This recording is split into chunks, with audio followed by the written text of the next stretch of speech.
आदत पड़ गई कि महिलाओं का खाना भी सबसे बाद में और महिलाओं का बोलना भी सबसे बाद में। सबसे पहले सामने तेजा जी का मंदिर है, मैं तेजा जी महाराज को प्रणाम करती हूँ, सांगलिया पीठ को प्रणाम करती हूँ।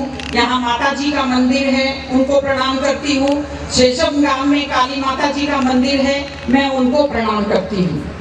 आज जो रुड़ीचा के धनी हैं बाबा रामदेव जी, उनकी भी जयंती है, मैं उनको प्रणाम करती हूँ। और एक विशेष प्रणाम मैं करना चाहती हूँ, मैं आपको याद दिलाना चाहती हूँ कि आज से सैकड़ों साल पहले जोधपुर में एक घटना हुई थी।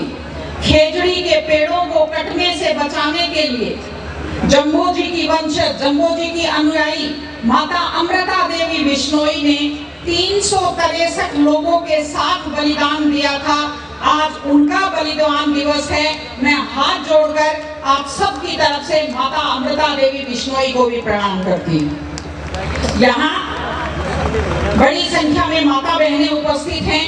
मैं आप सब की विशेष उपस्थिति के लिए आप सबका आभार व्यक्त करती हूँ। जब मैं यहाँ आई बहुत दूर, कल भी यहाँ व्यवस्थाएं देखी थी, तो मैंने देखा कि बहुत बड़ा एक रेला, एक हुजूम यहाँ आ रहा है और मुझे थोड़ी चिंता हुई कि कैसे व्यवस्था होगी, कैसे गाड़ी खड़ी करेंगे, कैसे बैठने की व्यवस्था होगी। लेकिन मैं वाकई दिल से आभार करती हूँ, दिल से आभार प्रकट करती हूँ कि वॉलंटियर्स को मैंने देखा जैसे सीमा पर फौजी तैनात होते हैं, किसी बात से मतलब नहीं, केवल अपनी ड्यूटी से मतलब, उस तरह फौजी की तरह सारे वॉलंटियर लगे हुए थे। मैं आप सबका इन पूरे लोगों की तरफ से आप सबको शाबाशी देती हूँ और पूरा यकीन है अब कि जब ये विशाल मंदिर तैयार होगा और इससे भी बड़ा प्रोग्राम होगा तो निश्चय ही उसकी बड़ी शानदार व्यवस्थाएं इन सब वॉलंटियर्स के कारण हो सकेंगी। और मैं प्रणाम करती हूँ हमारे बुजुर्गों को। आज हमने देखा कि कैसे हीरे और कैसे हीरो हमारे बीच मौजूद थे। मैं प्रणाम करती हूँ अपने बुजुर्गों को जिन्होंने हमें मेहनत करने के संस्कार दिए, जिन्होंने निरंतर जूझने के संस्कार दिए, जिसके कारण कारगिल का युद्ध भी हमारे बच्चे जीतते हैं और ओलंपिक में पदक भी हमारे बच्चे जीतते हैं। वैसे आज बहुत सी तारीफें हुई हैं और यहाँ माताएं उपस्थित हैं, युवा उपस्थित हैं, जो 35-38 साल तक के बच्चे हैं, वो मेरे बेटों जैसे हैं। तो सबकी माताओं की तरफ से मैं बहुत संक्षेप में छोटी सी बात आपसे अपील करना चाहती हूँ। जो कौम अपनी बड़ाई करती रहती है, अपना आत्मचिंतन नहीं करती, उसकी गति रुक जाती है प्रगति की। पहले भी बात कही गई, लेकिन मैं 3 चीजों की तरफ आपका ध्यान दिलाना चाहती हूँ। हमारी युवा पीढ़ी बड़ी आकर्षित हो रही है। एक नशे की आदत, एक अपराधों की तरफ आकर्षण और एक लापरवाह तेज ड्राइविंग के प्रति आकर्षण। नशे का तो ये हालत है, मैं देखती हूँ इसको बुराई नहीं समझते, लोगों ने इसको फैशन समझना शुरू किया है। फेसबुक पर बड़े शान से डालते हैं, भाइयों फलाने भाई के 2 दुकानें निकल गई हैं। तो क्या ये प्रसाद बांटने की बात है? महिलाओं के नाम से लॉटरी डाली एप्लीकेशन लगाते हैं और महिला जो घर की लक्ष्मी होती है उसका नाम बाजार में दारू के ठेके के ऊपर लिख देते हैं। ये ठीक चीज नहीं है। नशा घर को बर्बाद करता है, प्रतिष्ठा को बर्बाद करता है और महिलाएं तो बहुत दुखी हैं इस चीज से। आप कल्पना कीजिए, माँ बाप ये सोचते हैं कि बेटा बड़ा होकर हमारा सहारा बनेगा और वो बेटा दारू के नशे में आंखें तैरती हुई और टल्ले खाता हुआ घर आता है। क्या बीतती होगी माँ बाप के ऊपर? सारे अपराध नशे के कारण होते हैं, सारे एक्सीडेंट नशे के कारण होते हैं। इसलिए इस चीज से दूर रहने की जरूरत है। और मैं आपको साफ साफ कहती हूँ, याद रखिए मेरी बात, आपका युवा का सबसे बड़ा दुश्मन वो है जो आदमी पहली बार आपको ये कहता है पी लो बियर दारू नहीं होती, पी लो, बड़े आदमी भी सारे दारू पीते हैं। वो आपका सबसे बड़ा दुश्मन है। चाय की आदत भी छूटनी मुश्किल हो जाती है। दूसरी चीज अपराध। एक खास चीज जो मैंने देखी बड़ी नकारात्मक, अपनी अपनी जाति के अपराधियों का पक्ष लेना शुरू कर दिया है सबने, पितर बना दिया है अपनी अपनी जाति के अपराधियों को। ये अपराधी खुद बर्बाद होते हैं और अपने पीछे पूरी युवा पीढ़ी को बर्बाद करते हैं। मैं आपको एक उदाहरण देती हूँ। एक ऐसे शख्स, एक ऐसे खिलाड़ी दिल्ली के, जिन्हें आज मेडल जीते हुए लोगों की गिनती में होना चाहिए था पहलवानी में, अपराध के कारण आज दिल्ली में जेल की सलाखों के पीछे बैठे हैं। ये हमारे लिए दुख की और शर्म की बात है। और तीसरी चीज, तेज ड्राइविंग। 1 लाख युवक, बाकी बड़े उम्र के लोग अलग हैं, 1 लाख युवक जान गंवाते हैं हर साल लापरवाह ड्राइविंग के कारण। आप सोचिए, 25 साल लगते हैं एक बच्चे को पालकर बड़ा करने में, और 25 सेकंड में लापरवाह ड्राइविंग के कारण वो लाश में बदल जाता है। क्या बीतती होगी उस माँ के ऊपर जो अपने जाते हुए बेटे की पीठ देखती है और आते हुए बेटे का मुंह नहीं देख पाती।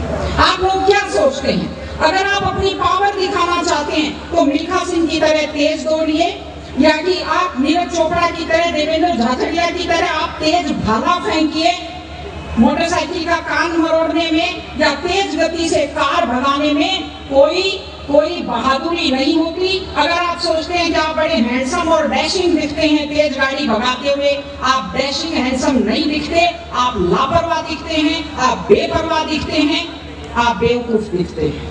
इसलिए कम से कम सड़क पर जब भी गाड़ी चलाएं, आप ध्यान से गाड़ी चलाइए। आपकी जिंदगी आपके माता पिता की भी है। एक छोटी सी चीज और कहना चाहती हूँ, हमारे बुजुर्ग हमें जब पालते हैं, जो लोग खेती से बच्चों को पढ़ाते हैं, जो लोग छोटी आमदनी में बच्चों को पढ़ाते हैं, उनकी पूरी उम्र खप जाती है अपने बच्चों की जिंदगी बनाने में।